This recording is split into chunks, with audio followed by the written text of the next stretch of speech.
There we go. Hello, welcome. Well, welcome back to Halton Garden Week 2023. I'm so glad you guys could join us and stay tuned for our next speaker. Of course, I would like to thank our sponsors without whom this would not be possible. So thank you to Dylan Consulting, Cedar Planters, Irrigatia.ca, Local Horticultural Society, and the North American Native Plant Society. To find out more about any of these companies or societies, please visit our Halton Garden Week website. There will be a draw at the end of this presentation for a vertical herb and flower garden kit, courtesy of Irrigatia.ca. So that's exciting to have that at the end. But for now, I'd like you to join me in welcoming Selina Long. Selina is the Adult Services Librarian at the Milton Public Library. With 4 years of service as a public librarian, she is experienced in service development, community outreach, program design, and community-led strategies. So her talk today is Reimagining Community or Healthy Community Initiatives. So thank you very much for joining us, Selina. Thank you so much for having me, and thank you everybody for joining me this beautiful sunny afternoon. So before I get started on my presentation, we just would like to respectfully acknowledge that the land that we live, work, and play is on the traditional territory of the Mississaugas, Neutral, Huron-Wendat, and Haudenosaunee. This land is covered with the Dish with One Spoon Wampum Belt Covenant, which was an agreement between the Haudenosaunee and Anishinaabe to share and care for the resources around the Great Lakes. We further acknowledge that this land is covered by the Branch Tract Treaty 8, 1797, Head of the Lake Treaty 14, 1806, Treaty 22, 1820, and the Adjacents Treaty 19, 1820. We also acknowledge the enduring presence and deep traditional knowledge, laws, and philosophies of the Indigenous people with whom we share this land with today. And so I will just like to get started on our presentation about our Healthy Communities Initiative that we introduced here at Milton Public Library. We introduced this initiative, we applied for this initiative back in the summer of 2021, but we spent the better half of 2022 implementing a brand new Indigenous garden in partnership with Grandmother's Voice. And the purpose of the garden was to build healthy communities, especially as we were recovering from COVID-19. And in this presentation, I'll just cover a bit of the origins of this project, how we got this idea started, our timeline when we were planting this garden, and also to where we hope to take this garden into the future. But let's get started. Okay, so the Healthiest Community Initiative grant. So like I said, in the summer of 2021, Milton Public Library was the proud recipient of a $50,000 government grant. And we partnered with local Indigenous organization Grandmother's Voice to bring a new life to our Beaty Branch, which is located on 4th Street. And the idea to the branch was to inspire a more inclusive and inviting and vibrant community space for a very large area that we had in the Beaty Branch, because it was overlooking a ravine. And we wanted to do something to engage and enhance the community, especially after all the shutdowns we had experienced in 2021. But not only that, we were looking to improve our TRC initiatives. So we thought this could be an opportunity to connect our community back to the Indigenous ways of knowing the land. So after we had applied for the Healthiest Communities Initiative grant, we were a successful candidate, and we decided that we would begin planting the new Beaty Garden in the spring of 2022. And again, we would not only just have the Indigenous way of knowing the lands, but we would also fill it up with Indigenous-centered programming by featuring Indigenous artists, elders, community members to present in consultation, of course, with Grandmother's Voice. So this was initially where we got the money to do that funding. But to just talk a little bit more about the project origins. So again, as I said earlier, MPL was looking for ways to improve our initiatives towards truth and reconciliation. And we wanted to improve our outreach strategies with our Indigenous community partners. And we very much consulted and hired Grandmother's Voice to talk about what initiatives we could implement at MPL as a way to engage our Indigenous partners. But not only that, utilize MPL's community-led strategies.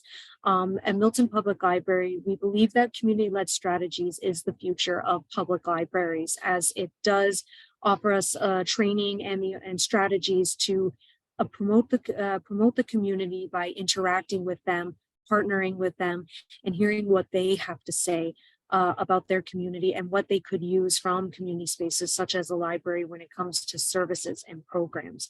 So that's very much a large strategy that we have here at Milton Public Library. In consultation with Grandmother's Voice, a garden was proposed because we thought it offered that community-based initiative that encouraged community members and engagement by working closely with Grandmother's Voice, and to also have a good sort of management system, but also consultation system to understand what kind of plants we could harvest in the garden, because we wanted it to be Indigenous, meaning we wanted our plants to be Indigenous as well, whether it was black-eyed Susans, catnip, raspberries. So we wanted to make sure we met those goals that way. And we thought it was a good way to even bring non-Indigenous community members to the garden to help cultivate the lands, meet members of the Indigenous community, and just offer up that introduction for our community. So it was definitely a goal to encourage people to come together. So finally, 2021 passes, we got our grant, and now it's winter of 2022. So as early as it sounds, this is when we started planning our gardening initiatives. So in January, that was the start of the fiscal year for the grant. So we really had to start considering the planning process of the garden and programs that we would offer around the garden. So in order to engage with the community to introduce these new partnerships, we started engaging a little more with Grandmother's Voice. So we started arranging outreach opportunities with our librarian team to attend events at Grandmother's Voice at Country Heritage Park.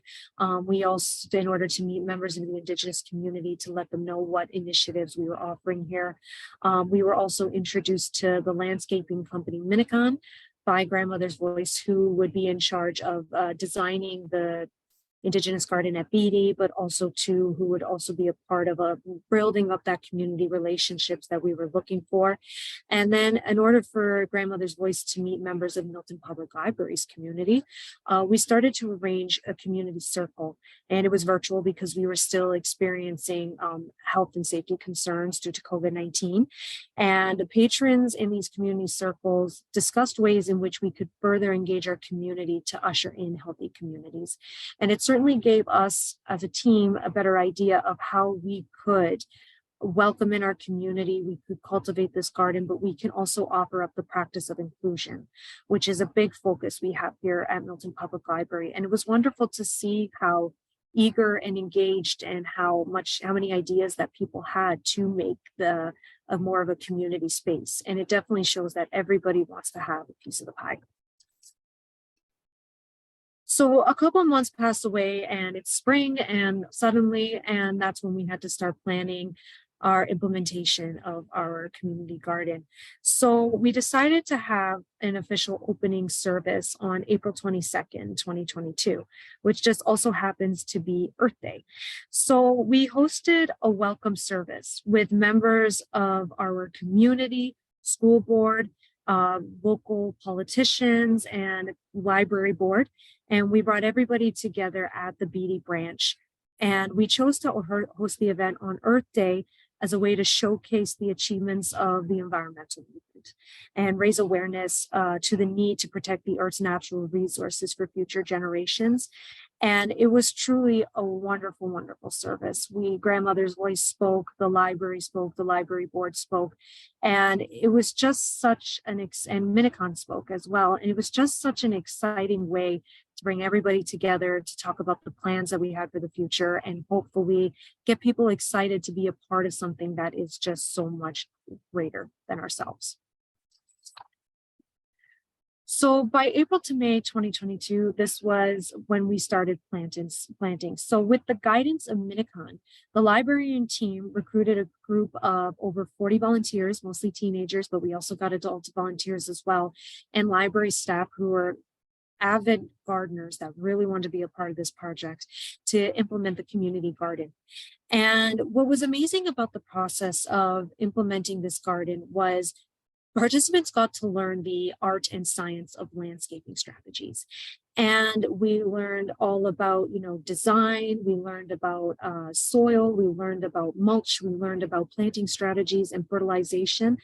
But the most amazing thing that we experienced throughout that whole planting implementation process, excuse me, is that Minikon workers, we definitely developed some beautiful friendships with them. They were just such a wonderful team, enthusiastic, friendly, and very, very open and vulnerable individuals who were just so happy to talk about their passion for gardening, their passion for Indigenous gardening, and also too what we could learn, what we could understand about how we cherish the lands. It truly was a beautiful experience to make those friendships, and we still see them time and time when they come and check on the garden to make sure everything looks okay.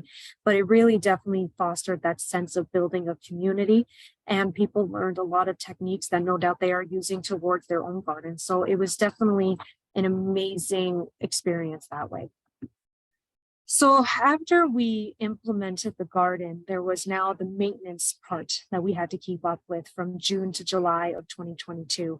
So as we all know, once we have a garden, you have to nurture that garden. And the only way it's going to survive is if that love and that passion for cultivation still continues on. And we had some amazing staff members at Milton Public Library who fueled their passion for that.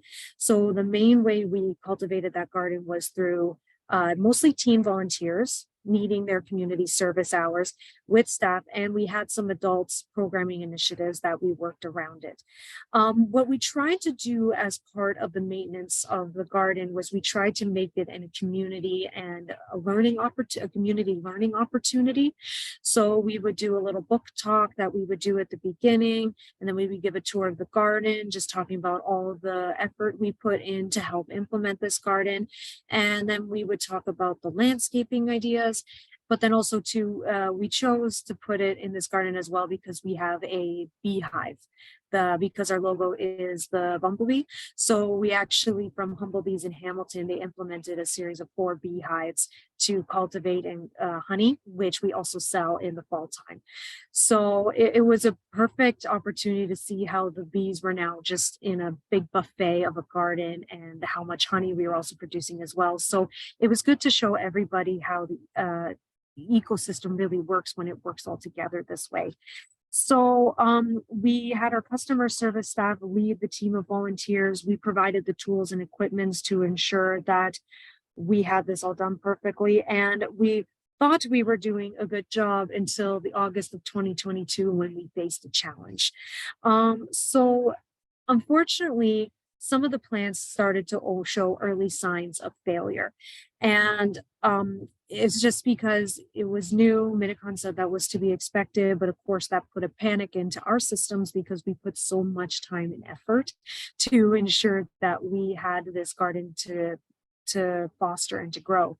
But grandmother's voice certainly came in to save the day when we told them that they was dying. And Holly Marsh, who is like their garden lead for the organization, just came in with the amazing notepad and book, looked at everything and knew what had to be done from point A to point B, to which grandmother's voice brought in Tiffany Henry and family, and they came in and completely helped us revitalize the garden through replanting some of the plants from grandmother's voice owns garden in Country Heritage Park. And we managed to replant the garden. And Holly also created a new garden maintenance strategy and was able to reimagine the garden in a new way to ensure the plants could thrive. And the plants were thriving. And it was a big concern at the time because it was August, which meant it was slowly reaching the end of gardening season. And we weren't sure how this was going to look for the new year, if we were going to have to replant everything, what we would have to weed, what would we have to do. Fortunately, with our efforts, we were able to replant everything and have them seeded enough that they should be in rebloom this year. So that was a learning curve, if anything. So from September to October, we started wrapping up the garden with the guidance of grandmother's voice. MPL staff were actually trained on new cultivation strategies to help maintain the plants. And we also learned new garden strategies to ensure that we had a healthy garden well into the new year. Our teen volunteers were absolutely amazing. They were wonderful workforces that were able to listen to the instruction of Holly and grandmother's voice, and were able to plant, weed, were willing to also learn in the process of the cultivation strategies, which I hope they took home to their own gardens. And then at the end of October, when we were finally done the cultivation process, as you can see here, we held a little welcome service, or thank you service, excuse me, for everybody who participated in the grant in our Indigenous garden. So with this, definitely to wrap up what we learned in 2022, not only are gardens real work, but they are also a lesson. It's a lesson to learn how to cultivate. You have to be open to always learning these lessons, but also to have patience to want to nurture and cocoon a garden. But the best part is we gained so many new relationships with our community members at Grandmother's Voice, with Jody, Sherry, Tiffany, and Holly. With our teen volunteers, many of whom showed up week and week again and became such familiar faces, and felt like they were no doubt a part of something that just drove their summer initiatives and their summer joy. And it was just a beautiful experience to see how people can come together and want to meet and want to learn one another. So the future. So we still have our Indigenous garden, and we are now, it's February, but we are now starting to think about April all the way on to October. So after we had our thank you service for our volunteers, we began working with Grandmother's Voice to create a plan for the garden, which includes a workbook to help us understand what plants are planted there, what plants we don't want to be there, cultivation strategies when it comes to fertilizing, weeding, planting. And also we're looking into further engagement strategies. How can we engage the community even further? Last year was very big on implementing the garden, and now we're very interested on engaging the garden with our community even further. So now we are looking into our outreach and engagement strategies to see how we can bring community members here, even if they don't work the garden, just to be able to enjoy the garden and have a space to be that's peaceful, that's you can enjoy the spring and summer air, and also just meet members of the library community in the process, and also some program initiatives to teach our community further about the power of ecology and the power of gardening.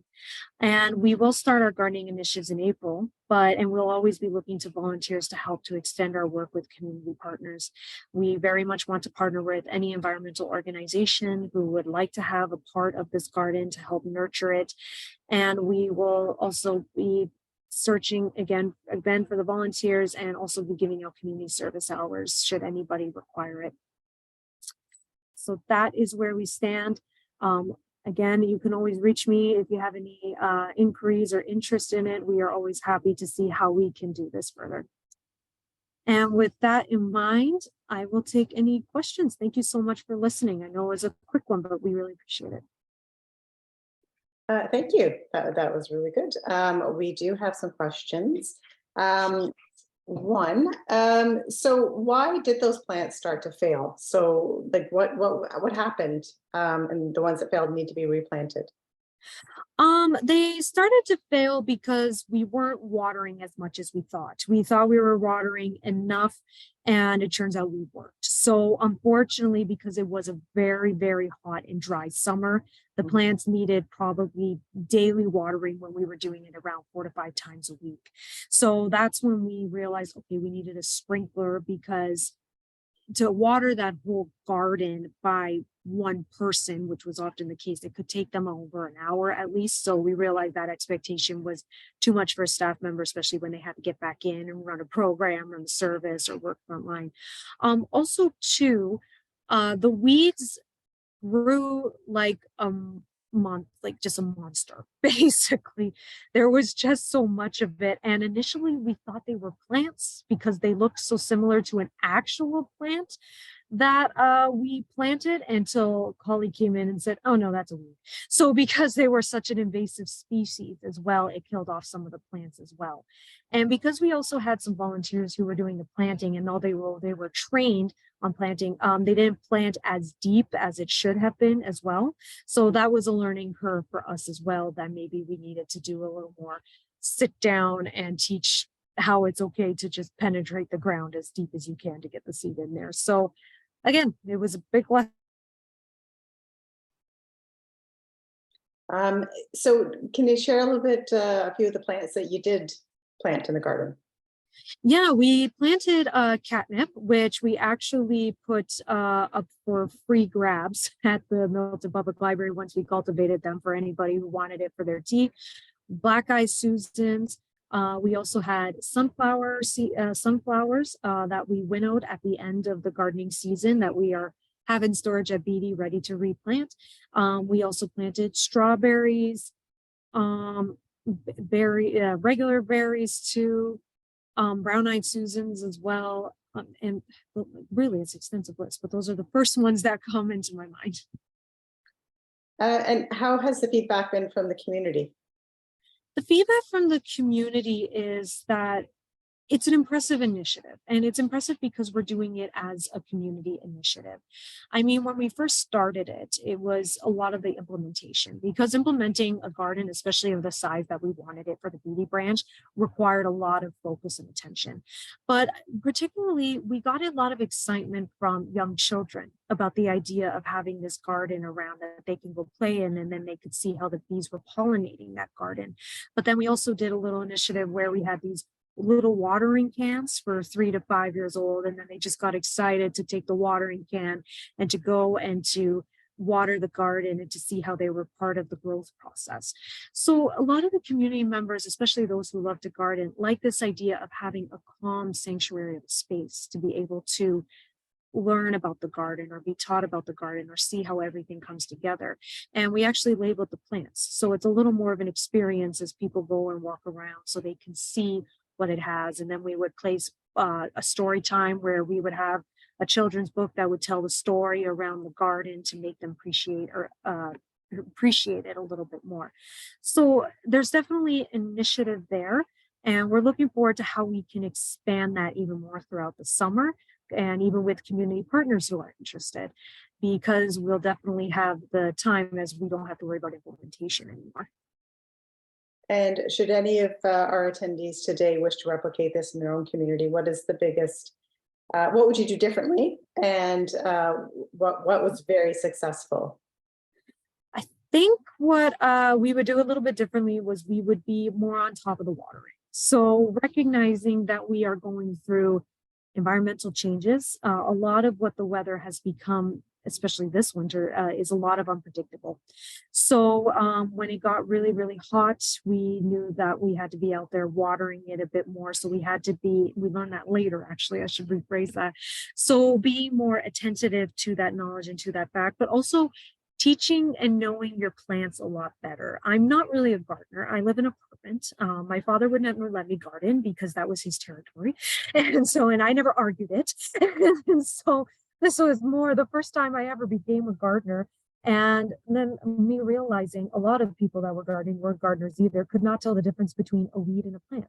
So probably knowing your plants is also a very good advice, but also keeping up to date on all the latest trends in gardening and how you can continue to nurture it, especially with the changing climate, is something that I would definitely do differently. But having that awareness piece is also something I would encourage, because then you can understand how gardening is also changing with the environment that we are living in, which is very important. Mm-hmm. And would you say that's the biggest success point of this? Yes, the biggest success point was definitely the community that we generated, the community that we are continuing to generate, and how much we have learned throughout this process, and how much more staff, including myself, have been aware to environmental practices as well. Because this was a big part, not only a part of TRC, but also expanding our library's environmental initiatives. So learning about how we can be a part of environmental initiatives, even as something that seems as simple as a garden, truly is a big contributor as well. So that would be something I take away from it for sure. Community and what we learned. Any further questions, please ask them in the Q&A or in the chat on the side. Yeah, that's a good one. So all those who took part in the garden should join a local horticultural society. I think that is a great way to learn about plants. Because it's not just people who are expert gardeners at a horticultural society. It is, Mhm. you know, people who are learning, people who are starting that journey. And it's actually a nice, if you enjoy, I'm going to plug horticultural societies right now, but if you enjoy all these talks we've had this week, that's what horticultural societies are. You attend once a month and you get a talk on gardening, anything gardening related. Absolutely. And I also put into the chat my email. If anybody wants to get in touch with me, wants to talk about the garden further, or are even looking for initiatives to get involved, we are so open to hearing from you. We truly are. And was this your initiative? Was this something that you dreamt up, or was it something that? This is something that the librarian team dreamt up back in the summer of 2021. At the time, my former colleague Emily was partnering with Grandmother's Voice to think of initiatives for TRC, and libraries are big on applying on grants just to help us with service initiatives. So we knew this grant was coming up, and we knew we wanted to expand our TRC as well as our environmental commitments. So that's when Grandmother's Voice with their garden thought about, well, what do we want? We knew we wanted it to be a Beaty, and we knew we had all that space. So that's when they dreamt up, well, why not a garden? Why not try that? So that's kind of, it was just a play of many, many factors that came together to reinvent a space, essentially. And this might be a little bit more of a personal question when it comes to money, but I think it's applicable should people be trying to replicate this. Did you find your grant was able to cover every cost you had with this garden? Yes, we did find that. It literally covered everything. So $50,000 was perfect for it. And especially since it's not like this project we had to break ground in any way. So that was a big money saver. We just had to plant. So what we really needed to hire for was the landscaping company, along with the supplies and the plants and the soil and the mulch. So in total, that did come to the whole 50,000. So that worked out. Excellent.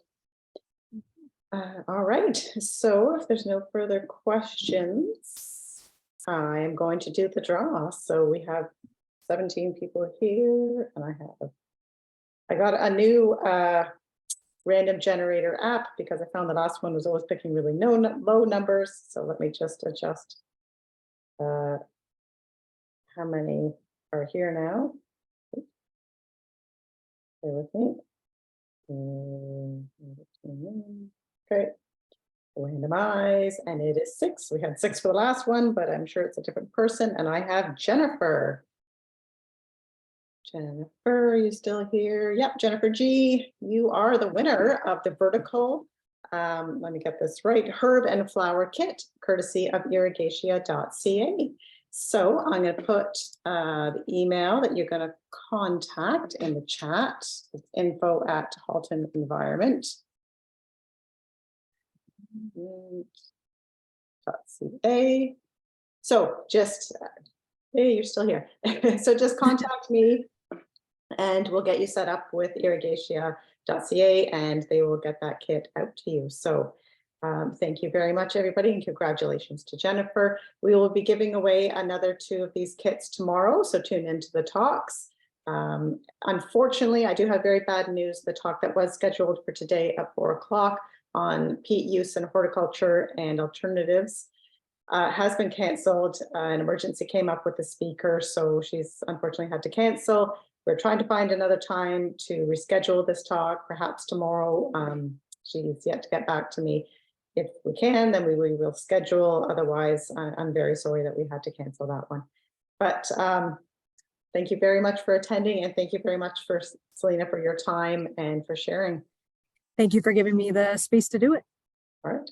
Thanks, everybody. And we will see you tomorrow now at 9 o'clock for yoga and then talks all day long. Thanks, everyone. Thanks, everybody. Thank you.